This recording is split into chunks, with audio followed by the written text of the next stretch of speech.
चलिए आज बात करते हैं स्वामी विवेकानंद की उन 10 आदतों की। वो आदतें जो किसी भी आम इंसान को एक्स्ट्राऑर्डिनरी बना सकती हैं।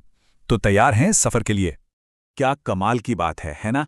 ये लाइन सीधे दिल पे लगती है। मतलब साफ है, असली दौलत पैसों में नहीं बल्कि एक मजबूत कैरेक्टर और अच्छी आदतों में है। और बस यही है हमारे आज के पूरे विश्लेषण का सेंटर पॉइंट। तो सवाल ये उठता है कि आखिर एक आम इंसान असाधारण बनता कैसे है? ये सवाल हम सबके दिमाग में घूमता रहता है ना? और इसका जवाब देखिए किसी जादू टोने में नहीं है। जवाब छिपा है हमारी रोज की छोटी छोटी आदतों में। और अगर इसका कोई जीता जागता सबूत चाहिए तो स्वामी विवेकानंद की जिंदगी से बड़ा कोई उदाहरण हो ही नहीं सकता। किसी भी बड़ी चीज की शुरुआत पता ही कहां से होती है? अंदर से। इसीलिए हमारा पहला पिलर है आंतरिक शक्ति। मतलब वो अंदरूनी मजबूती जो बाहर की किसी भी चुनौती से लड़ने के लिए एब्सोल्युटली जरूरी है। तो इस पिलर में हम 3 बहुत ही बेसिक लेकिन पावरफुल आदतों पर फोकस करेंगे। पहली, खुद पर विश्वास। दूसरी, निडरता। और तीसरी, सेल्फ कंट्रोल।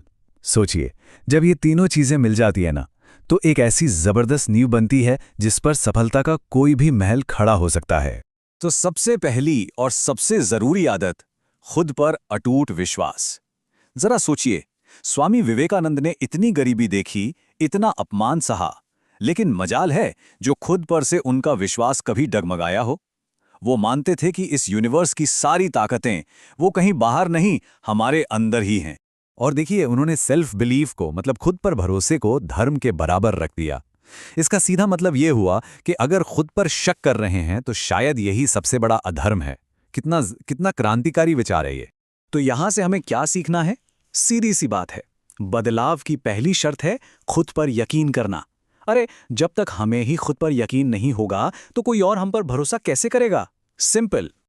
और जब ये सेल्फ बिलीफ की नींव मजबूत हो जाती है ना, तो उसी पर खड़ी होती है दूसरी आदत, निडरता। मतलब फियरलेसनेस। स्वामी विवेकानंद को किसी भी चीज से डर नहीं लगता था, चाहे वो घने जंगल हो, भूख प्यास हो या फिर अकेलापन। डर नाम का शब्द जैसे उनके डिक्शनरी में था ही नहीं। उनका लाइफ मंत्रा तो और भी सीधा और पावरफुल था। वो डर को सिर्फ एक इमोशन नहीं, एक गुनाह मानते थे। एक ऐसा गुनाह जो इंसान को अंदर से खोखला कर देता है, उसे आगे बढ़ने ही नहीं देता। तो लेसन क्या है? डर को छोड़ दो, जीत तो खुद ब खुद चलकर आएगी। मतलब जैसे ही डर को रास्ते से हटाया, जीत का रास्ता एकदम क्लियर हो जाता है। ठीक है, तो आंतरिक शक्ति का तीसरा और आखिरी हिस्सा है आत्म संयम, यानी सेल्फ कंट्रोल। ब्रह्मचर्य और एकदम कड़ा अनुशासन, यही उनकी जिंदगी की बुनियाद थे। इसी के दम पर उन्होंने अपने सेंसेस, अपने मन पर पूरा कंट्रोल हासिल कर लिया था। तो कुल मिलाकर इस पहले पिलर का निचोड़ क्या है? यही कि जो इंसान खुद को कंट्रोल करना सीख गया, वही महान बनता है। जिसने अपने मन और इच्छाओं को साध लिया, समझो महानता के रास्ते पर पहला कदम रख दिया। चलिए अब आते हैं हमारे दूसरे पिलर पर, और वो है कर्म का अनुशासन। क्योंकि देखो, अंदर से मजबूत होना तो ठीक है, लेकिन उस शक्ति को अपने रोज के कामों में ढालना भी तो उतना ही जरूरी है ना? तो इस सेक्शन में हम 3 और आदतों की बात करेंगे।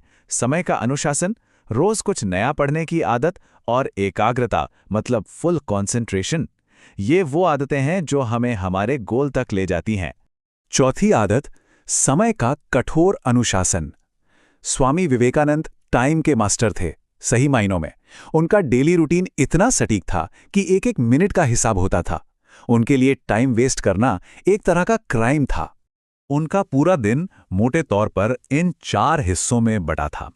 पहला, पढ़ना ताकि ज्ञान बढ़े। दूसरा, ध्यान ताकि मन शांत रहे। तीसरा, सेवा, दूसरों की मदद के लिए। और चौथा, आत्मचिंतन, मतलब खुद के बारे में सोचना।